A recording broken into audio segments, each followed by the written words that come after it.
Hello, good morning, my lovely little chickadees. I apologize that I look like a hot mess express today. I spent all morning packing up my classroom, and I really miss you guys a lot. For my seniors who came to the Wave Goodbye Friday, I'm so glad that I got to see you. For those of you who did not make it, I will see you at graduation, I hope. Please be there. Also, guys in advance because it seems like my internet's being super laggy, so this is gonna be fun. Anyways, we're finishing up with Frankenstein today, or almost finishing with Frankenstein today. We have chapter 23 and the end of Robert Walton's letters to complete, so just bear in mind, because it's been a long time since we've looked at this, or it feels like it's been a long time since we've looked at this. Frankenstein is a frame story. So what that means is that it's a story within a story within a story within a story. So the whole big overall thing is that this guy, Robert Walton, is setting off on this great adventure to... Ow.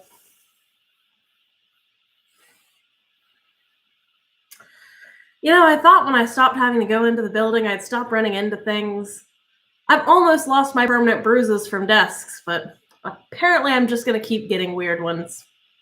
So Robert Walton is on this grand adventure, and he is going to the North Pole. He's going to go seek all of this really cool stuff. Basically, he's just trying to have his own romantic adventure where he communes with nature and learns about science and the universe and sees things that nobody else has seen before. And it's going to be really awesome. So he's writing these letters to his sister, Margaret Seville, about his grand journey. While on this journey, they find this guy floating on a sled in the middle of the ice. And he's like, you're not supposed to be here. So they pull the guy aboard, bring him back to health, and he begins to tell his life story. Now, this guy is Victor Frankenstein, aka the guy the book is named after. And Victor, well, he's made some choices in his life. He did what you do when you're a rich European. You go to school and you learn new things and you have all of your beliefs questioned. I mean, I guess that's just going to college in general. And then you decide to make a monster out of dead body parts because you discovered how to bring things to life. Not that I have any experience with that. Please don't look into my background. I'm kidding. Or am I? So he discovers the secret to life and creates this monster out of scavenged body parts. I need to reiterate, like, this guy spent a majority of his college career, which, by the way, he's a college dropout. So, Vic, like, what are you doing with your life? Drops out of college, scavenges through the morgues and cemeteries, and finds a bunch of dead body parts, sews them together, brings them to life, and suddenly is horrified with his creation. So he runs away. And then he comes back and he has a fainting spell and he's out sick for a couple of months because he cannot live with the horrors of what he's done. And so he goes about living his life, not sure what's going on with this creature because, again, he abandoned what is essentially an 8-foot-tall newborn baby to the world and then just decided he was going to do him for a little while and not get out of his sick bed. Again, college. Victor's telling his story about his life and how everything just went to pot after he creates this creature. And then he tells us about how, and then I ran into the monster. So the monster tells his life story. So we're 3 layers deep now in this little frame narrative of ours. So the monster tells about his life story and about how god-awful it was to be an 8-foot-tall, hideous newborn baby abandoned to the world. And everybody hates him. And guess what? They keep trying to kill him and throw rocks at him. And it's not good. But he finds Solstice with the DeLacy's. He's hiding out in their pig pen. They don't know that he's there. So within the monster story, he tells the DeLacy's story. And that of Sophie, who comes to live with them after her father basically does some real shady stuff and gets in trouble for it. So we are our fourth frame narrative down. So we're coming out of our frame narrative. We hear the DeLacy's story. We hear Sophie's story. Then the monster finishes up his tale, and he tells Victor, all I want you to do is I want you to create me a wife. Make me a wife. because that's how that works. So Victor's like, all right, fine, anything to get you out of my face. God, you're ugly. But then he starts to think about, well, the consequences of his actions, which is kind of a first for Victor. So he's in the middle of building this other creature, which again involves like scavenging dead body parts and, I don't know, yelling at the moon. And so he's in the middle of building this other creature, and then he has this thought of, what if this one is more evil than the one I've already made? Because he says he's just evil because everybody treats him terribly. But what if this one's just rotten to the core? Or worse, what if they have babies? Then the entirety of humanity would hate me, and well, I can't have that on my hands. And it's like, Vic, come on, man. You're putting these bodies together. You don't have to... Like, you're the one creating them. Just leave some stuff out. They're never gonna know.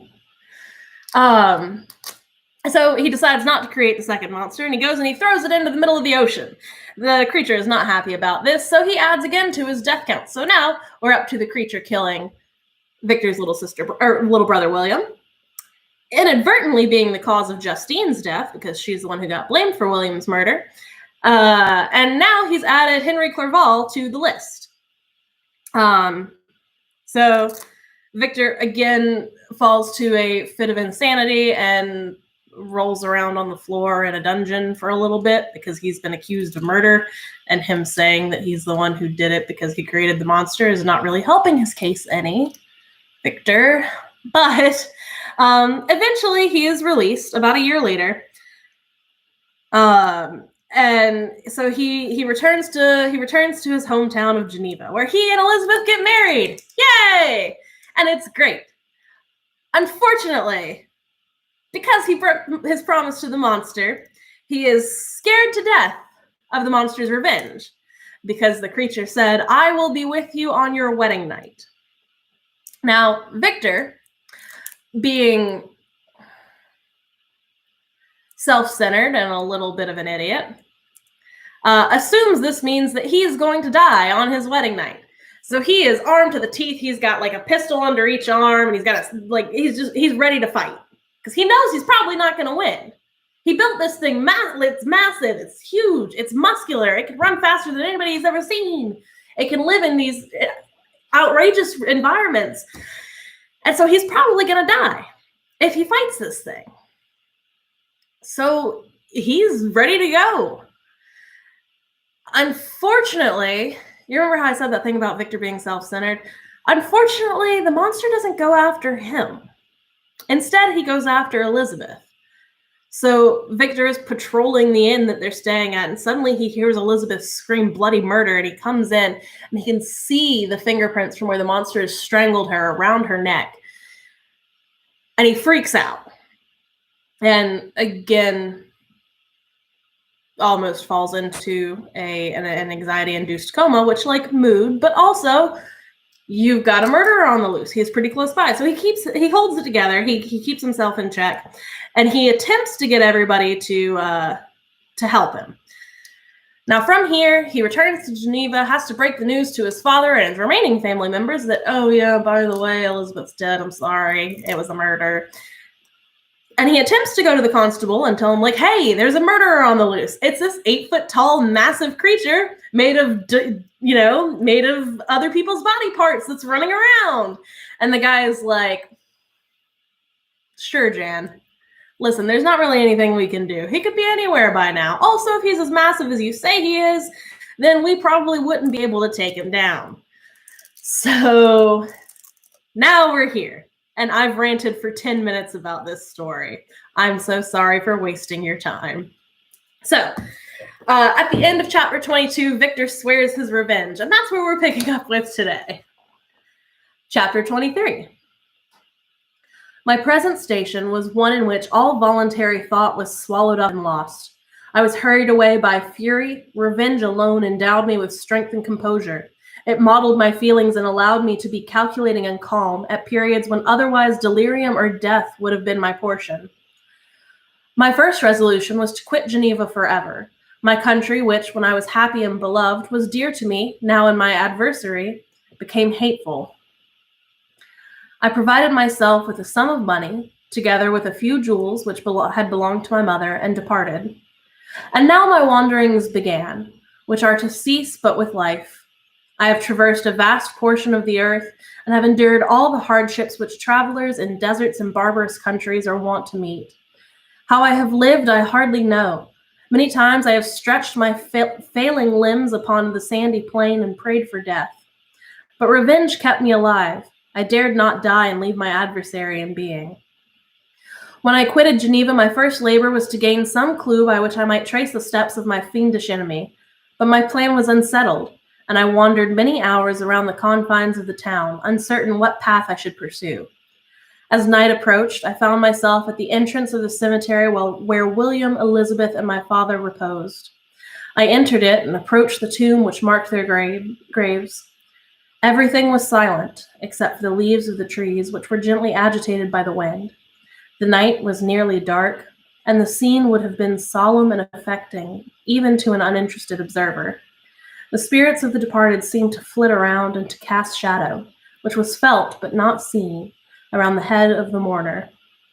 By the way, Mary Shelley is kind of the mother of all modern Gothic fiction, so pretty cool stuff there.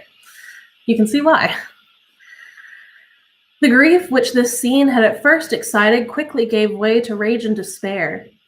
They were dead, and I lived. Their murderer also lived, and to destroy him I must drag out my weary existence. I knelt on the grass and kissed the earth, with quivering lips exclaimed, "By the sacred earth on which I kneel, by the shades that wander near me, by the deep and eternal grief I feel, I swear, and by thee, O night, and by the spirits that preside over thee, I swear to pursue that demon who caused this misery, until he or I shall perish in mortal conflict. For this purpose I will preserve my life. To execute this dear revenge, will I again behold the sun and tread the green herbage of the earth, which otherwise should vanish from my eyes forever. And I call on you, spirits of the dead, and on you, wandering ministers of vengeance, to aid and conduct me in my work. Let the cursed and hellish monster drink deep of agony. Let him feel the despair that now torments me." I had begun my adjuration with solemnity, and an awe which almost assured me that the shades of my murdered friends heard and approved my devotion. But the furies possessed me as I concluded, and rage choked my utterance. I was answered through the stillness of the night by a loud and fiendish laugh. It rung on my ears long and heavily. The mountains re-echoed it, and I felt as if all hell surrounded me with mockery and laughter. Surely in that moment, I should have... Well, I had to sneeze. Surely in that moment, I should have been possessed by frenzy and have destroyed my miserable existence, but that my vow was heard and I was reserved for vengeance. The laughter died away when a well-known and abhorred voice, apparently close to my ear, addressed me in an audible whisper. "I am satisfied, miserable wretch. You have determined to live, and I am satisfied." I darted towards the spot from which the sound proceeded, but the devil eluded my grasp. Suddenly the broad disk of the moon arose and shone upon his ghastly and distorted shape as he fled with more than mortal speed. I pursued him, and for many months this had been my task. Guided by a slight clue, I followed the windings of the Rhine, but vainly. The blue Mediterranean appeared, and by a strange chance I saw the fiend enter by night and hide himself in a vessel bound for the Black Sea. I took my passage in the same ship, but he escaped. I know not how. Amidst the wiles of Tartary and Russia, although he still evaded me, I have ever followed in his tracks. Sometimes the peasants, scared by this horrid apparition, informed me of his path. Sometimes he himself, who feared that if I lost all trace I should disappear and die, often left some mark to guide me. The snows descended upon my head, and I saw the print of his huge step on the white plain. To you first entering on life, to whom care is new and agony unknown, how can you understand what I have felt and still feel? Cold, want, and fatigue were the least pains which I was destined to endure. I was cursed by some devil and carried about with me my eternal hell, Yet a spirit of good followed and directed my steps, and when I most murmured, would suddenly extricate me from seemingly insurmountable difficulties. Sometimes, when nature, overcome by hunger, sunk under the exhaustion, a repast was prepared for me in the desert that restored and inspirited me. The fare was indeed coarse, such as the peasants of the country ate, but I may not doubt that it was set there by the spirits I had invoked to aid me. Often, when all was dry, the heavens cloudless, and I was parched by thirst, a slight cloud would bedim the sky, shed a few drops that would revive me, and vanish. I followed when I could the courses of the rivers, but the demon generally avoided these, and it was here that the population of the country chiefly collected. In other places, human beings were seldom seen, and I generally subsisted on the wild animals that crossed my path. I had money with me and gained the friendship of the villagers by distributing it, or bringing me some food that I had killed, which, after taking a small part, I always presented to those who had provided me with fire and utensils for cooking. My life, as it passed thus, was indeed hateful to me, and it was during sleep alone that I could taste joy. Oh, blessed sleep! Often, when most miserable, I sank to repose, and my dreams lulled me even to rapture. The spirits that guarded me had provided these moments, or rather hours of happiness, that I might retain strength to fulfill my pilgrimage. Deprived of this respite, I should have sunk under my hardships. During the day I was sustained and inspirited by the hope of night, for in sleep I saw my friends, my wife, and my beloved country. Again I saw the benevolent countenance of my father, heard the silver tones of Elizabeth's voice, and beheld Clerval enjoying health and youth. Often, when wearied by a toilsome march, I persuaded myself that I was dreaming until night should come, and that I should then enjoy reality in the arms of my dearest friends. What an agonizing fondness did I feel for them! How did I cling to their dear forms, as sometimes they haunted even my waking hours, and persuade myself that they still lived. At such moments, vengeance that burned within me died in my heart, and I pursued my path towards the destruction of the demon, more as a task enjoined by heaven, as the mechanical impulse of some power of which I was unconscious, than as the ardent desire of my soul. What his feelings were whom I pursued, I cannot know. Sometimes, indeed, he left marks in writing on the barks of trees or cut in stone that guided me and instigated my fury. My reign is not yet over. These words were legible in one of these inscriptions. You live, and my power is complete. Follow me. I seek the everlasting ices of the north, where you will feel the misery of cold and frost, to which I am impassive. You will find near this place, if you follow me not too tardily, a dead hare. Eat and be refreshed. Come on, my enemy. We have yet to wrestle for our lives, but many hard and miserable hours must you endure until that period shall arrive. Scoffing devil! Again do I vow vengeance. Again do I devote thee, miserable fiend, to torture and death. Never will I omit my search until he or I perish. And then, with what ecstasy shall I join my Elizabeth and those who even now prepare for me the reward of my tedious toil and horrible pilgrimage. As I still pursued my journey to the northward, the snows thickened and the cold increased in a degree almost too severe to support. The peasants were shut up in their hovels, and only a few of the most hardy ventured forth to seize the animals whom starvation had forced from their hiding places to seek for prey. The rivers were covered with ice, and no fish could be procured, and thus I was cut off from my chief article of maintenance. The triumph of my enemy increased with the difficulty of my labors. One inscription that he left was these words: Prepare, your toils only begin. Wrap yourself in furs and provide food, for we shall soon enter upon a journey where your sufferings will satisfy my everlasting hatred. My courage and perseverance were invigorated by these scoffing words. I resolved not to fail in my purpose, and calling on heaven to support me, I continued with unabated fervor to traverse these immense deserts, until the ocean appeared at a distance and formed the utmost boundary of the horizon. Oh, how unlike it was to the blue seas of the south. Covered with ice, it was only to be distinguished from the land by its superior wildness and ruggedness. The Greeks wept for joy when they beheld the Mediterranean from the hills of Asia, and hailed with rapture the boundary of their toils.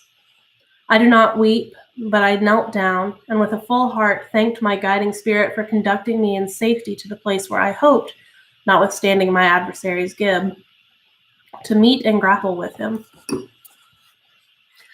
Some weeks before this period, I had procured a sledge and dogs, and thus traversed the snows with an inconceivable speed. I know not whether the feed possessed the same advantages, but I found that, as before, I had daily lost ground in the pursuit. I now gained on him, so much so that when I first saw the ocean, he was but 1 day's journey in advance, and I hoped to intercept him before he could reach the beach.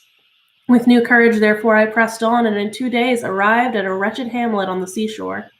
I inquired of the inhabitants concerning the fiend, and gained accurate information.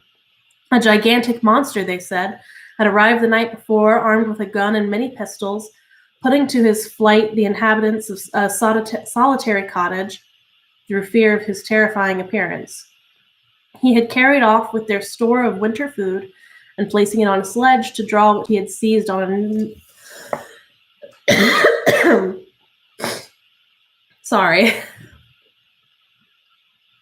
He had carried off their store of winter food, and, placing it on a sledge, to draw which he had seized on a numerous drove of trained dogs, he had harnessed them, and that same night, to the joy of the horror-struck villagers, had pursued his journey across the sea in a direction that led to no land, and they conjectured that he must speedily be destroyed by the breaking of the ice, or frozen by the eternal frosts.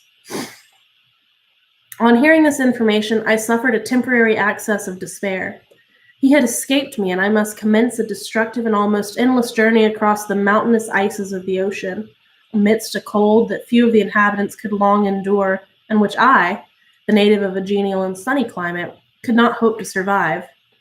Yet at the idea that the fiend should live and be triumphant, my rage and vengeance returned, and like a mighty tide overwhelmed every other feeling. After I forgot my water today. This is not going to be fun. After a slight repose, during which the spirits of the dead hovered round and instigated me to toil and revenge, I prepared for my journey. I exchanged my land sled for one fashioned for the inequalities of the frozen ocean, and purchasing a plentiful stock of provisions, I departed from land. I cannot guess how many days have passed since then, but I have endured misery, which nothing but the eternal sentiment of a just retribution burning within my heart could have enabled me to support. Immense and rugged mountains of ice often barred up my passage, and I often heard the thunder of the ground sea, which threatened my destruction. But again the frost came and made the paths of the sea secure. By the quantity of provision which I had consumed, I should guess I had passed 3 weeks in this journey, and the continual protraction of hope, returning back upon the heart, often wrung bitter drops of despondency and grief from my eyes. Despair had indeed almost secured her prey, and I soon should have sunk beneath this misery, when once after the poor animals that carried me had, with incredible toil, gained the summit of a sloping ice mountain, and one sinking under his fatigue died.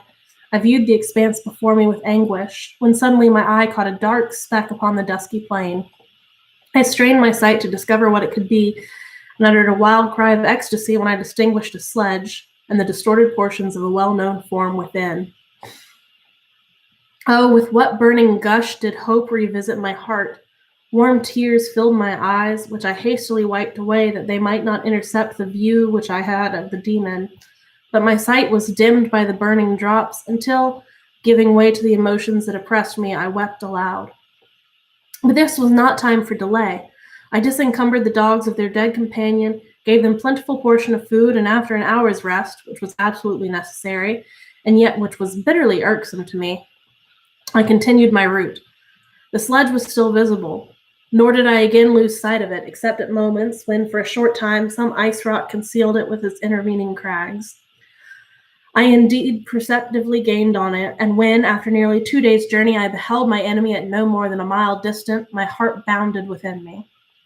But now, when I appeared almost within grasp of my enemy, my hopes were suddenly extinguished, and I lost all trace of him more utterly than I had ever done before. A ground sea was heard, the thunder of its progress, as the waters rolled and swelled beneath me, became every moment more ominous and terrific. I pressed on, but in vain. The wind arose, the sea roared, and, as with the mighty shock of an earthquake, it split and cracked with a tremendous and overwhelming sound. The work was soon finished. In a few minutes, a tumultuous sea rolled between me and my enemy, and I was left drifting on a scattered piece of ice that was continually lessening and thus preparing me for a hideous death. In this manner, many appalling hours passed. Several of my dogs died, and I myself was about to sink under the accumulation of distress when I saw your vessel riding at anchor and holding forth to me the hopes of succor and life. I had no conception that vessels ever came so far north, and was astounded at the sight. I quickly destroyed part of my sledge to construct oars, and by these means was enabled, with infinite fatigue, to move my ice craft in the direction of your ship. I had determined, if you were going southward, still to trust myself to the mercy of the seas rather than abandon my purpose. I hoped to induce you to grant me a boat with which I could still pursue my enemy. But your direction was northward. You took me on board when my vigor was exhausted, and I should soon have sunk under my multiplied hardship into death, which I still dread, for my task is unfulfilled. Oh, when will my guiding spirit in conducting me to the demon allow me the rest I so much desire? Or must I die and he yet live? If I do, swear to me, Walton, that he shall not escape, that you will seek him and satisfy my vengeance in his death. Yet, do I dare ask you to undertake my pilgrimage, to endure the hardships that I have undergone? No, I am not so selfish. Yet when I am dead, if he should appear, if the ministers of vengeance should conduct him to you, swear that he shall not live. Swear that he shall not triumph over my accumulated woes and live to make another such a wretched as I am. He is eloquent and persuasive, and once his words had even power over my heart, but trust him not. His soul is as hellish as his form, full of treachery and fiend-like malice. Hear him not. Call on the manes of William, Justine, Clerval, Elizabeth, my father, and of the wretched Victor, and thrust your sword into his heart. I will hover near and direct the steel aright. All right, so that is the end of chapter 23. We're going to pick up with Robert Walton's letters tomorrow. Again, sorry for rambling for like 10 minutes straight at the beginning of this. I have a problem, and it's that I haven't been able to ramble at people for 3 months. Quarantine's getting weird, y'all. Anyways, I hope you enjoyed it. Please stay safe, make good choices, don't get serial killed, remember to wash your hands, and I'll see you tomorrow. Bye!